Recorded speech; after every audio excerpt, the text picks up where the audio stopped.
In this illustration, you can observe again we have the two dipoles P1 and P2 are placed along same axis at a separation x apart like this. Okay, separation between the center of the dipoles is x. And here also we need to find the force of interaction between the dipoles. Let us make this diagram to the next page like this. Okay, and here again we can observe in the system of the two dipoles we have one pair, either we can write u12 or u21. As we discussed, u12 and u21 will have the same value. So let us calculate the value of potential energy u21, that is the potential energy associated with the second dipole due to the electric field of the first dipole. So let us write the potential energy of the system of dipole, that is u21 equal to minus p2 dot e21.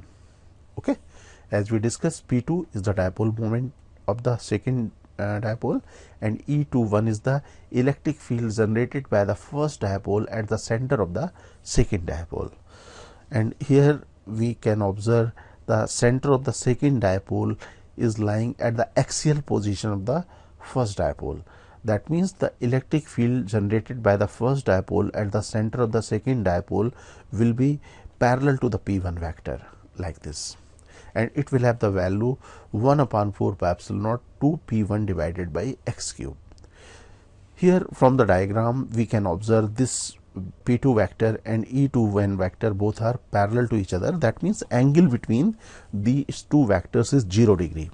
So here we can write this equal to minus P2 multiplied by E21, which have the magnitude 1 upon 4 pi epsilon naught 2 P1 by x cube multiplied by cos 0. Okay, cos 0 equal to 1. So this value will be equal to 1 upon 4 pi epsilon naught 2 P1 P2 divided by x cube. Here we can observe the potential energy of the system of the dipole is negative. Negative potential energy represent the force of attraction. That means the potential of the system is negative. That means the dipole will attract each other. Okay, so we got the potential energy of the system, which is the function of x. That means for calculating the force we need to do the partial derivative or simple derivative of u with respect to x with the negative sign. So let us write the force between the dipole F vector equal to minus del u by del x I cap. Okay, now we can observe this negative sign including 4 pi epsilon naught 2 P1 P2 are the constant term. That means we need to do the derivative of x to the power minus 3. So let us write this expression.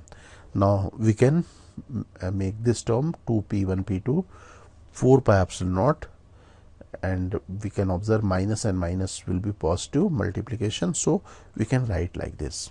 The derivative of this function is minus 3 multiplication x to the power minus 3 minus 1 and I cap. So we can write this as 2 P1 P2 divided by 4 pi epsilon naught multiplication as we discussed. So finally we can write like this. We can observe here the force is along the minus x direction, that is in the left y direction. That means this dipole will attract toward the second dipole. There is force of attraction between the dipoles.